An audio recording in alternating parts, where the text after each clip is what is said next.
چاہیے کہ welfare organisations ہوں، چاہیے کہ خیراتی ادارے ہوں، ہر کمزور اور پریشان حال کی مدد ہو، چاہیے کہ لوگوں کے اندر سدھار پیدا کرنے کے لیے ٹیمیں دورے کریں، ہر انسان اپنے تئیں اپنے کو سدھارے، ہر فیملی اپنے کو درست کرنے کی کوشش کرے اور پورے سماج کی اصلاح کی ایک مہم چلائی جائے۔ سچائی کے ساتھ اور دیانتداری کے ساتھ اگر یہ مہم شروع کر دی گئی تو ایک بڑی تبدیلی وجود میں آئے گی، اور مدھیہ پردیش سے اس کی ابتدا کر دیجئے۔ آپ کا یہ صوبہ اپنی کچھ خصوصیات رکھتا ہے اور اجین کا یہ شہر اپنی ایک تاریخ رکھتا ہے۔ آپ نے یہاں کی تاریخ کا کچھ تذکرہ بھی کیا، ماضی قدیم میں یہاں کچھ اچھے حاکم گزرے جنہوں نے عدل و انصاف کے نمونے بھی پیش کیے، اور یہاں پر وہ اکیڈمی بھی موجود ہے جو ایک ایسی شخصیت سے منسوب ہے جس کے بارے میں یہ کہا جاتا ہے کہ آنے والے نبی کے بارے میں اس نے پیشین گوئیاں بھی کی تھیں، اس کے دل میں سچائی تھی، اس کے دماغ نے تاریخ کے جھروکوں سے شخصیات کو دیکھ لیا تھا۔ تو آپ طے کیجئے کہ اجین سے اصلاح کی، ریفارم کی ایک تاریخ شروع کی جائے، ایک دور شروع کیا جائے، ایک تحریک شروع کی جائے جو پورے صوبے تک پہنچے اور پھر تمام صوبوں تک اس کی آواز پہنچے۔ ظاہر ہے کہ یہ آواز بھائی چارے کی آواز ہے، امن کی آواز ہے، آشتی کی آواز ہے، سلامتی کی آواز ہے، اخلاق کی آواز ہے، پروفٹس کی آواز ہے، پیغمبروں کی آواز ہے، رشیوں اور اولیاء کی آواز ہے، سچ والوں کی آواز اور اللہ کو ماننے والوں کی آواز ہے۔ کان سنیں گے، دل روشن ہوں گے، انسانیت اس کی طرف لپک کر آئے گی اور دوبارہ انسانیت کو نئے سینٹر اور نئے مرکز ملیں گے۔ اس کے لیے ارادوں کی، ہمتوں کی، فیصلوں کی ضرورت ہے۔ جو لوگ آج یہ سمجھ رہے ہیں کہ ہم دبے ہوئے ہیں، کچلے ہوئے ہیں، ٹوٹے ہوئے ہیں، ان کو یہ سمجھنا چاہیے کہ دنیا کی کوئی طاقت کسی کو دبا نہیں سکتی۔ جو کسی پر ظلم کرتے ہیں وقت کے وہ فرعون کبھی ڈبوئے جاتے ہیں، کبھی زلزلوں میں دھسائے جاتے ہیں، کبھی سونامی میں پتے اور تنکے بنا کر بہائے جاتے ہیں۔ تو کوئی بھی فرعون دنیا میں رہ نہیں سکا، کوئی ظالم جی نہیں سکا، طاقتیں توڑ دی گئیں، فوجوں کو بکھیر دیا گیا، خدا کے عذاب نے ملکوں کو تہوبالا کر دیا۔ اس لیے کوئی کمزور نہیں ہے۔ اگر کمزور ہے تو خدا کی طاقت اس کے ساتھ ہے، ضعیف کے ساتھ خدا کی قوت ہے، بے قدرت اور بے طاقت کے ساتھ خدا کا تصرف ہے۔ لہذا چھوٹوں کو اٹھنا چاہیے۔ نبی پاک علیہ السلام مکہ مکرمہ کے لاکھوں لوگوں کے بیچ میں اکیلے اٹھے، اور آپ کے ساتھ وہ لوگ آئے جو کہیں مزدوری کرتے تھے، کہیں غلامی۔ اور جب آپ سے یہ سوال کیا گیا یا آپ کے بارے میں پوچھا گیا کہ محمد کے ساتھ کون ہے، تو ابو سفیان نے ہرقل کے دربار میں جواب دیا تھا کہ ہمارے جو کمزور، غلام، چپراسی، ملازم، کمتر درجے کے لوگ ہیں وہ محمد کے ساتھ ہیں۔ تو ہرقلیس نے جو ایمپیرر تھا رومن ایمپائر کا، اس نے کہا تھا کہ نبیوں کے ساتھ، رسولوں کے ساتھ ایسے ہی لوگ پہلے نمبر پر ہوتے ہیں۔ پھر اس نے یہ سوال کیا تھا کہ ان کا مذہب چھوڑ کر کوئی پلٹ کر پرانے مذہب میں واپس جا رہا ہے؟ تو ابو سفیان نے جواب میں کہا تھا کہ نہیں، جو ان کے ساتھ ہوتا ہے ان کا دیوانہ ہو جاتا ہے، پھر عمر بھر انہی کے ساتھ رہتا ہے۔ تو ہرقل نے کہا تھا سچے مذہب کی یہی پہچان ہے کہ جو اسے سمجھ لیتا ہے، جس کے دل میں وہ بیٹھ جاتا ہے، پھر وہ کبھی بھی اس سے روٹھتا نہیں اور کبھی اس کو چھوڑتا نہیں۔ تو کمزوروں کے ساتھ حضرت محمد صلی اللہ علیہ وسلم کی تحریک اٹھی، اور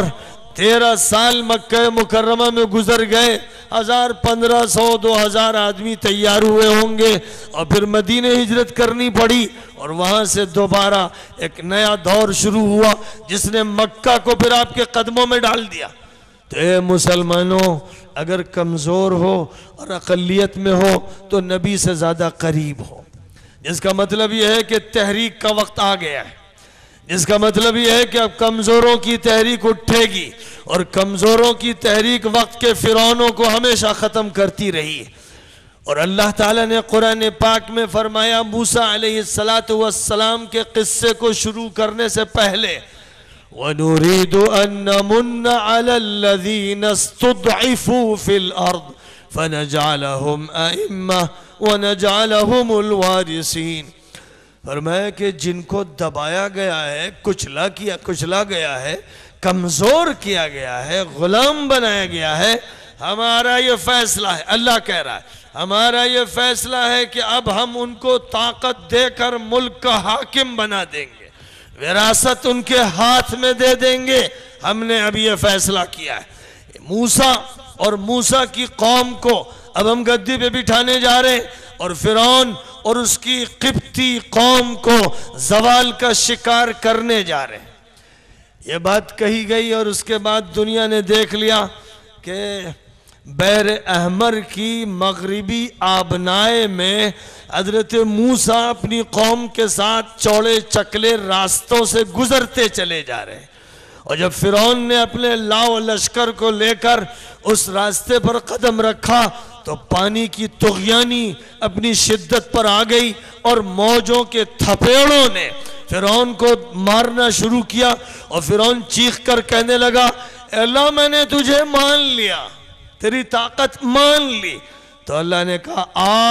الآن وقد عصیت من قبل وکنت من المفسدین فَالْيَوْمَ نُنَجِّيكَ بِبَدَنِكَ لِتَكُونَ لِمَنْ خَلْفَكَ آیَةً۔ اب مان رہا ہے، جب تھپیڑوں کی بھور میں پھنسا ہے، جب پانی کے تھپیڑے دیے جا رہے ہیں اور ڈبویا جا رہا ہے تو کہتا ہے مان لیا، وقت گزر چکا ہے، اب ماننے سے کچھ نہیں ہوگا، تو تیرے ڈبونے کا فیصلہ کر لیا گیا، لیکن تیری لاش کو ہم محفوظ کر دیں گے تاکہ رہتی دنیا تک لوگ تیری لاش کو دیکھ دیکھ کر عبرت حاصل کرتے رہیں۔ یہ قرآن میں کہا گیا تھا، اور حضور صلی اللہ علیہ وسلم سے 2000 سال پہلے فرعون کو ڈبویا گیا تھا، بحر احمر کی مغربی آبنائے میں ڈبویا گیا تھا، اور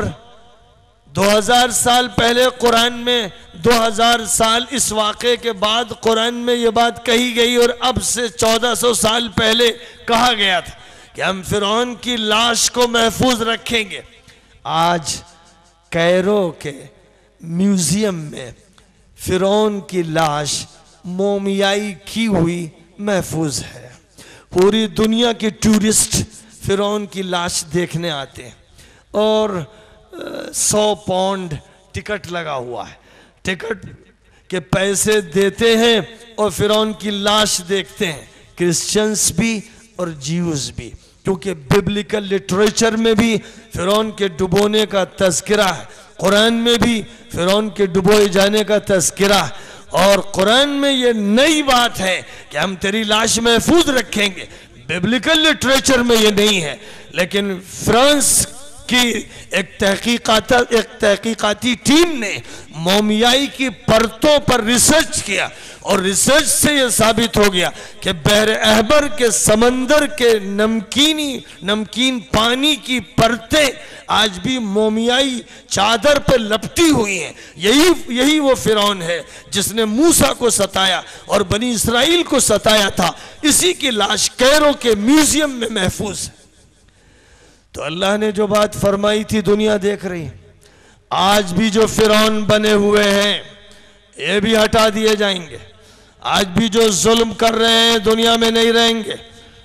دنیا کے جس ملک میں بھی ہیں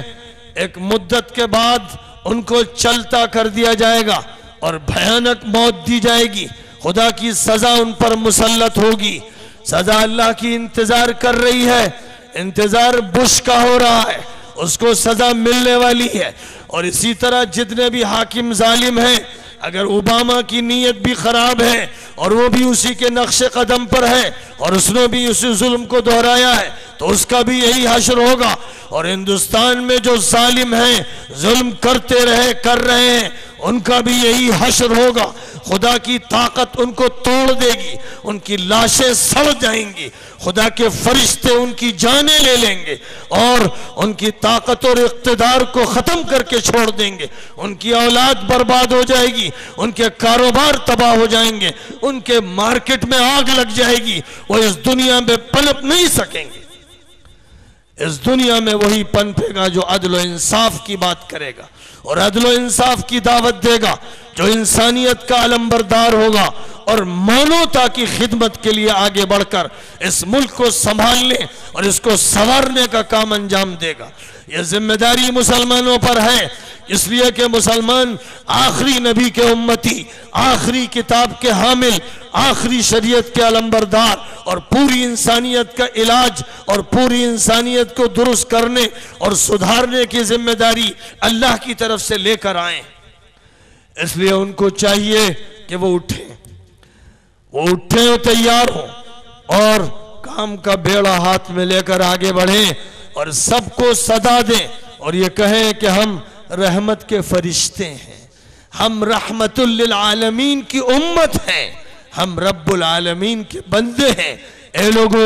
ہم تمہارا برا نہیں چاہتے, تم ہمارا برا چاہو گے تب بھی ہم تمہارا برا نہیں چاہیں گے. تم ہمارے ساتھ ظلم کرو گے, ہم تمہارے ساتھ ظلم نہیں کریں گے. ہم اچھائی پھیلائیں گے, ہم سچائی پھیلائیں گے, ہم نیکی عام کریں گے, ہم لوگوں کے سامنے حقیقتوں کو رکھیں گے. ہم لوگوں سے کہیں گے کہ تاریکیوں سے نکلو, روشنی میں آ جاؤ. ہم لوگوں سے کہیں گے کہ جہالت چھوڑو, علم حاصل کرو. ہم لوگوں سے کہیں گے کہ تفریقہ چھوڑو, یکتا بن جاؤ, متحد ہو جاؤ. تو اس دعوت کو لے کر مسلمانوں کو آگے بڑھنا چاہیے. اور یہاں پر جو حضرات ذمہ دار ہیں, عوام ہیں, خواص ہیں, علماء ہیں, دانشور ہیں, ان کی خدمت میں یہ درخواست کروں گا کہ مدھیہ پردیش میں ایک اصلاحی انقلاب لانے کے لیے ان کو تیاری کرنی چاہیے, ٹیمیں بنانی چاہیے, ورکرز تیار ہونے چاہیے, والنٹیئرز تیار ہونے چاہیے. اس کا انتظار مت کیجئے گا کہ کوئی آپ کو تنخواہ دے گا تب آپ کام کریں گے. یہ کام للہ فی اللہ کرنا ہے, والنٹیئر ہونے کی بنیاد پر کرنا ہے. اور اس کام کے لیے محلے محلے جائیے, گاؤں گاؤں جائیے, بستی بستی کے چکر لگائیے, ہر مسلم اور ہندو سے ملیے, ہر برادری کے لوگوں سے ملیے, ہر پارٹی کے لوگوں سے ملیے اور ہر جگہ پہنچ کر سچائی کی بات کہیے, ڈنکے کی چوٹ پر کہیے. جب اس ڈنکے کی چوٹ پر آپ پوری دنیا کے سامنے حق کی بات کہیں گے تو اگر کوئی آپ پر ہاتھ ڈالے گا, ظلم کرے گا, خدا اس سے نمٹ لے گا. لیکن امید ہے کہ لوگ بات سنیں گے اور حالات بدلیں گے. دنیا عاجز آ چکی ہے, انسانیت کراہ رہی ہے, معالج کا انتظار ہے. آپ معالج بن جائیے, درد کا مداوا بن جائیے, زخم پر مرہم بن جائیے اور ہڈی کے ٹوٹنے کے لیے پلاسٹر بن جائیے, بھوکے کی غذا بن جائیے, پیاسے کا پانی بن جائیے, برہنہ کا کپڑا بن جائیے, اللہ کی رحمت کی پھوار بن جائیے, اس کے فضل کی بارش بن جائیے, اگتی کھیتی بن جائیے اور چمنستان بن جائیے, کھلتے ہوئے باغ بن جائیے اور شگفتہ پھول بن جائیے. آپ لوگوں کے لیے اس طرح کے نظام کو لا کر پیش کیجئے, اللہ آپ کا ساتھ دے گا اور قبولیت آپ کو حاصل ہوگی, طاقت اللہ نصیب فرمائے گا, حالات بدلیں گے اور وسطی ہندوستان سے جنوب سے شمال تک اور مشرق سے مغرب تک یہ تحریک اٹھے گی. اس کا طوفان چلے گا اور ٹھاٹھے مارتا ہوا سمندر وجود میں آئے گا. جو تنکے ہیں آشیانہ بن جائیں گے, جو پتے ہیں درخت بن جائیں گے اور جو پودے ہیں چمنستان بن جائیں گے. یقین کیجئے اللہ پر, توکل کیجئے اپنی اس کی ذات گرامی پر اور نبی پاک علیہ السلام سے محبت کیجئے, فدائیت اور شہدائیت کا ثبوت دیجئے. وہ جیسے مکے میں اٹھے آپ ہند میں اٹھئے اور دنیا کے تمام مسلمان ہر ملک میں اٹھیں کہ وقت اب انہی کو پکار رہا ہے. دنیا اب نئی کروٹ لینا چاہتی ہے. دنیا عاجز آ چکی کمیونزم سے, اور کیپٹلزم سے اب دنیا چاہتی ہے اسلامزم کو، دنیا چاہتی ہے عدل و انصاف کی بات کو، لہذا اس کے لیے جو بھی آگے بڑھے گا خدا تعالی اسی کے ہاتھ میں جھنڈا دے گا۔ اے اللہ ہم سب پر اپنا فضل فرما، وآخر دعوانا ان الحمدللہ رب العالمین۔